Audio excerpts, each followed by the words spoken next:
Welcome to That's Good Sports. I am Brandon. I need a shower Perna. And today, longtime Cowboys tight end Jason Witten announced that he would be retiring from the NFL to follow in the footsteps of his best friend, Tony Romo, and officially make Jessica Simpson his new girlfriend.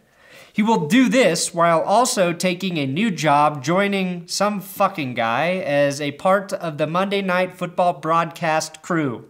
Hey, ESPN, I can be some fucking guy.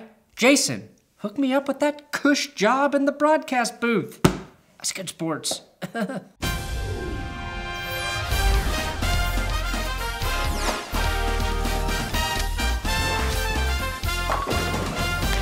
Don't forget to check out ThatsGoodSports.com. That's my new rebooted website. We're putting articles up there, videos, and hopefully more stuff to come. And also, if you want to keep this channel alive, donate. Think about donating. Monthly donation to my Patreon account, patreon.com/thatsgoodsports. I do offer a Patreon-only podcast for all of my Patreon donors. Think about it. The podcast is average.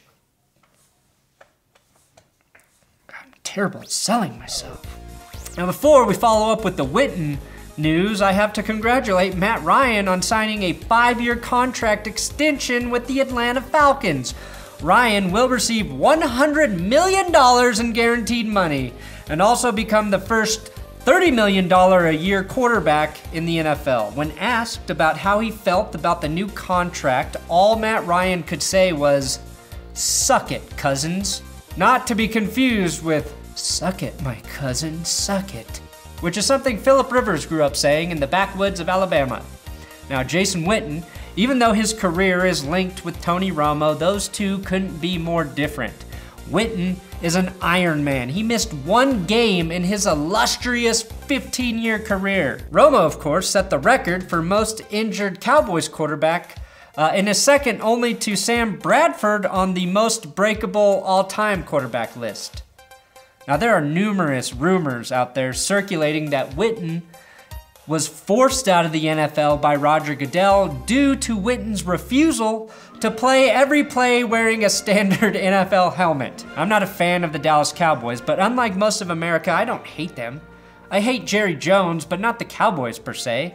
That said, I think it's fucking hilarious Jason Witten waited until after the NFL draft to decide to retire. Hey Jason, it's me, Jerry. Are you gonna retire? Cause if you are, we'd like to take a tight end with our first pick. No, I think I'll be back, Jerry. Okay, cool. We'll just wait until the end of the 4th round to draft a guy for depth. 1 week later. Hey Jerry, it's me, Jason. Yeah, I don't do the thing where I hold the fake phone up to my ear, but I'm gonna go ahead and retire. You're kidding, right? You're kidding me, Jay Witt. I could have had Hayden Hurst at pick 19, you ungrateful hick. I watched the goddamn Eagles jump ahead of us in the 2nd round to take a tight end named Dallas Goedert. His name was Dallas, Jason. Do you know how fucking perfect that would have been? I hope you go eat dirt in the broadcast booth. You tricked me, Jared Jones, into waiting until the end of the 4th round to draft your replacement. And Dalton Schultz. His name is Dalton. We know how well guys named Dalton play in the NFL. Jesus, Jason, you will pay for this. Mark my words. I'm Jerry Jones, you motherfucker. I'm Jerry motherfucking Jones. I'm Jerry motherfucking Jones, Jason. Jason, you cocksucker. I'm Jerry motherfucking Jones, you cocksucker. Jerry Jones has a little bit of Joe Pesci from Home Alone in him. Anyway, Witten will finish his impressive career with 1,152 catches, 12,448 receiving yards, 68 touchdowns, with his longest play being a 69-yard reception. 69 touchdowns, if you know what I mean. Fucking Gronk. Witten will retire as 4th on the list of all-time reception leaders behind Jerry Rice, Tony Gonzalez, and Larry Fitzgerald. The next two sort of active players on that list are Brandon Marshall at 16 with 959 catches and Antonio Gates with 927, but both of those guys are currently free agents. Now, in other news, Adam Schefter reported that the Pittsburgh Steelers converted $8.26 million of Ryan Shazier's $8.71 million base salary for 2018 into a signing bonus so he could have all of that money now. Usually, we only hear stories about how the NFL treats its players like shit, so it's cool to see that the Steelers organization did the right thing here. Sorta, even though they would have had to pay Ryan Shazier his entire $8.7 million salary throughout the duration of the 2018 regular season regardless. The NFL should be paying Shazier's medical bills after his devastating spine injury in 2017, so I'm not sure why he would need his $8.7 million right now. I mean, we could all use $8.7 million right fucking now. But when the Steelers exercised his fifth-year option last season instead of signing him to a long-term deal at the time, the Steelers, really when you think about it, fucked Shazier out of a lot of guaranteed money by forcing him to risk his health in 2017, and that's how guys playing on their rookie contracts can get screwed out of millions and millions of dollars. If Shazier needed the $8.7 million right now, this is a nice thing for the Steelers to do because they didn't have to do anything. But that $8.7 million became fully guaranteed the day the Steelers exercised Shazier's fifth-year option, so it was his money no matter what. Which brings me to a point. Sometimes I make a point, and I think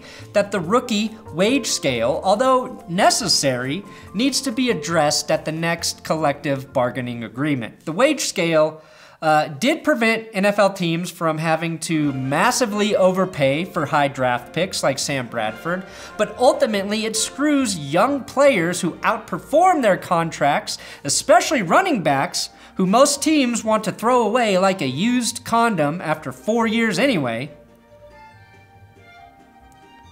Yeah, sometimes it takes me a while to get around to throwing away my used condoms. 4 years. That's the situation Le'Veon Bell is currently in with the Steelers.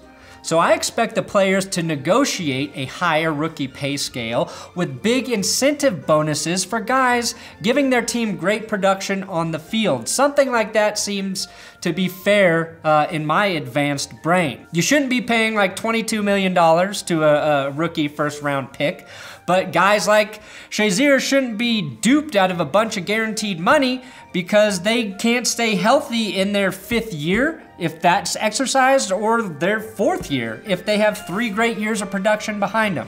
Players should be paid for their performance as it happens. That's what they gotta figure out, and it ain't gonna be easy. Thanks for watching another episode of That's Good Sports. Make sure you subscribe here on YouTube. Please, I'm almost at 80,000 subs, which is fucking awesome. I wanna hit 100,000 and then 10 billion, and I'll quit. Once I get to 10 billion, game over. I'm also on Twitter at Brandon Perna. Talk football there at me.